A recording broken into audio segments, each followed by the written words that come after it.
إن الحمد لله نحمده ونستعينه ونستغفره ونعوذ بالله من شرور أنفسنا ومن سيئات أعمالنا من يهدي الله فلا مضل له ومن يضلل فلا هادي له أشهد أن لا إله إلا الله وحده لا شريك له وأشهد أن محمدا عبده ورسوله اللهم صل على محمد وعلى آله وأصحابه ومن تبع هداه يا أيها الذين آمنوا اتقوا الله حق تقاته ولا تموتن إلا وأنتم مسلمون يا أيها الناس اتقوا ربكم الذي خلقكم من نفس واحدة وخلق منها زوجها وبث منهما رجالا كثيرا ونساء واتقوا الله الذي تساءلون به والأرحام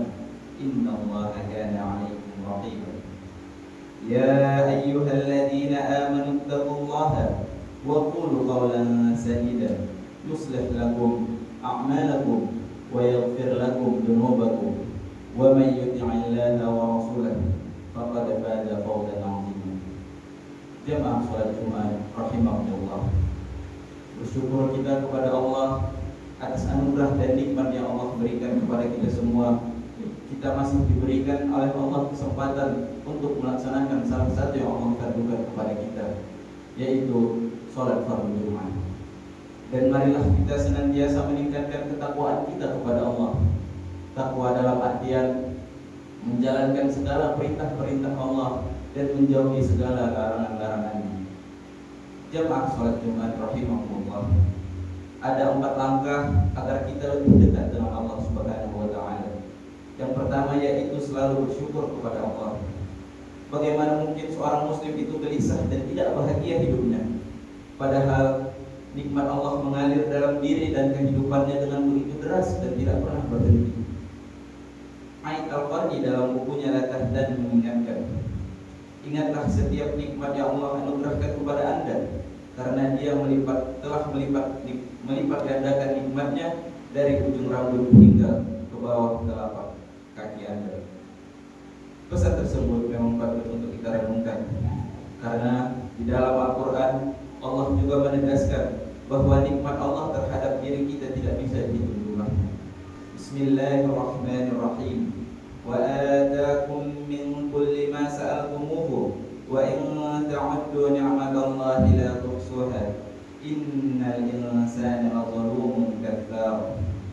Dan jika kamu menghitung nikmat Allah, tidaklah dapat kamu menghinggakannya.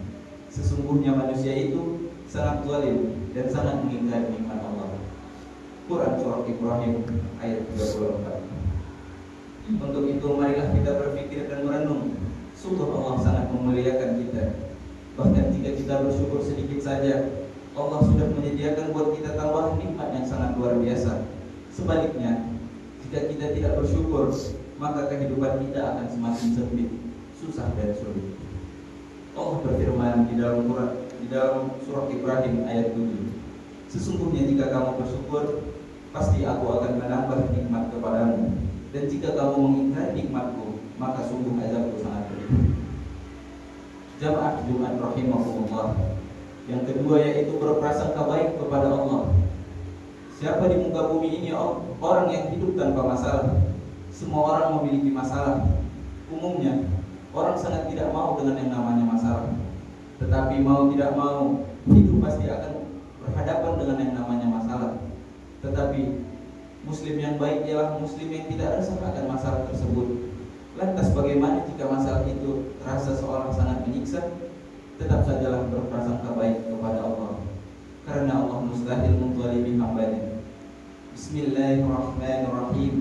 Asa an takrahu syai'an wa huwa khairul lakum wa asa an tuhibbu syai'an wa huwa syarrul lakum wallahu ya'lamu wa antum la ta'lamun. Boleh jadi kamu membenci sesuatu padahal ia amat baik bagimu, dan boleh jadi pula kamu menyukai sesuatu padahal ia amat buruk bagimu. Allah mengetahui sedang kamu tidak mengetahui.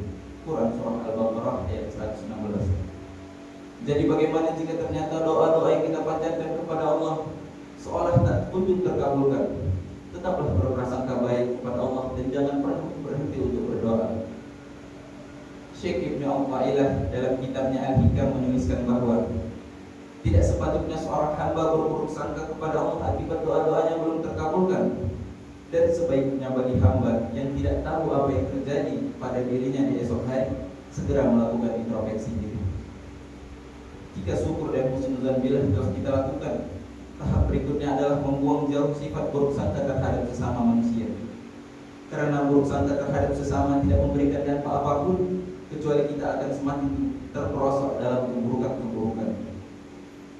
Jauhilah oleh kalian berprasangka kecurigaan, karena sesungguhnya prasangka itu adalah sedusta-dustanya pembicaraan. Hadis riwayat Bukhari. Kemudian di dalam Al-Quran Allah menegaskan, Bismillahirrahmanirrahim. Ya ayyuhalladzina amanu ijtanibu katsiran minadh-dhanni inna ba'dadh-dhanni itsmun. Hai orang-orang yang beriman, jauhilah kebanyakan prasangka kecurigaan, karena sebagian dari prasangka itu ialah dosa. Quran Surah Al-Hujurat ayat 12. Jadi sangat rugi kalau kita sampai membiarkan prasangka buruk bersarang di dalam dada dan kepala kita. Karena selain tidak memberikan manfaat positif apapun, tanpa kita sadari, dosa kita justru bertambah dan hati kita semakin buruk, serta mental kita juga akan semakin jatuh. Jamaah sholat Jumat rahimahumullah. Yang ketiga ialah sabar dalam ikhtiar. Langkah berikutnya agar hidup kita senantiasa bahagia adalah sabar dalam ikhtiar. Proses di mana sukses seseorang dalam hal apapun tidak bisa dicapai secara instan, perlu waktu, kerja keras, konsentrasi dan pengorbanan yang tidak sedikit. Untuk itu, sabarlah dalam ikhtiar. Jangan berpikir ingin cepat berhasil, apalagi sampai menabrak rambu-rambu syariat. Lebih baik sabar, karena kalaupun hasilnya belum tercapai, setidaknya jiwa kita tenang dan keyakinan akan pertolongan Allah akan datang semakin kuat. Bahkan Allah akan senantiasa menyertai dan mencintai kita karena kesabaran kita. Umar bin Khattab berkata, dengan kesabaran kita tahu makna hidup yang baik. Jamaah sholat Jumat rahimahullah. Yang keempat dan yang terakhir ialah tawakal kepada Allah. Bagaimana jika ternyata harapan dari upaya dan pengorbanan yang kita lakukan tidak membuahkan hasil? Bertawakallah kepada Allah, karena yang paling mengerti mana yang terbaik buat hidup kita hanyalah Allah, bukan diri kita sendiri. Oleh karena itu, perkuatlah ketawakalan kita kepada Allah Subhanahu wa Ta'ala.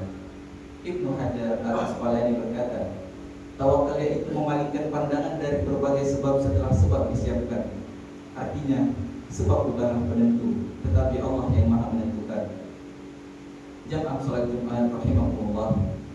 Dengan 4 langkah tersebut, insya Allah kita akan semakin selamat dari tipu daya setan dalam menjalani kehidupan sementara di dunia ini. Bahkan Allah akan senantiasa melindungi kita dan menambahkan kasih sayangnya kepada kita. Sebab kita memang berharap hanya kepada Allah dengan selalu bersyukur, berprasangka baik terhadapnya maupun terhadap sesama manusia, bersabar serta bertawakal. Barakallahu li wa lakum fil Qur'anil 'azim wa nafa'ani wa iyyakum bima fihi minal ayati wa dzikril hakim wa taqabbal minni wa minkum tilawatahu innahu was-sami'ul 'alim.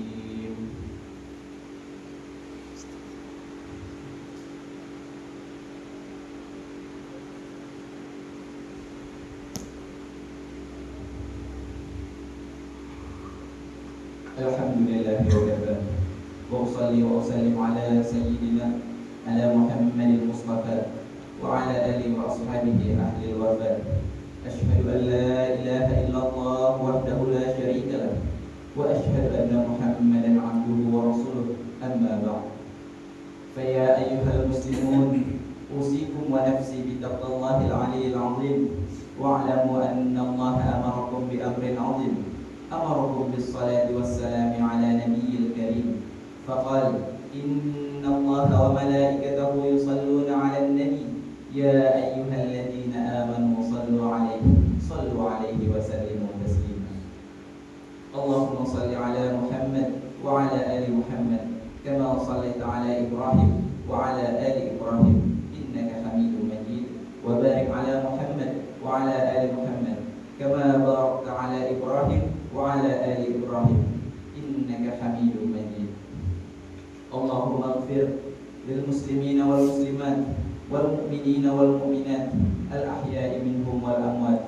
اللهم ادفع عنا البلاء والغلاء والوباء والفحشاء والمنكر والبغي والسيوف المختلفة والسدائد والمحن ما ظهر منها وما بطن من بلادنا هذا خاصة ومن بلدان المسلمين عامة، إنك على كل شيء قدير. اللهم إنا نسألك الهدى والتقى والعفاف والغنى. اللهم أحسن عاقبتنا في أمور كلها وأجرنا من خزي الدنيا وعذاب الآخرة. ربنا آتنا في الدنيا حسنة وفي الآخرة حسنة وقنا عذاب النار، والحمد لله رب العالمين. عباد الله، إن الله يأمر بالعدل والإحسان وإيتاء ذي القربى وينهى عن الفحشاء والمنكر والبغي يعظكم لعلكم تذكرون. فاذكروا الله العظيم يذكركم ولذكر الله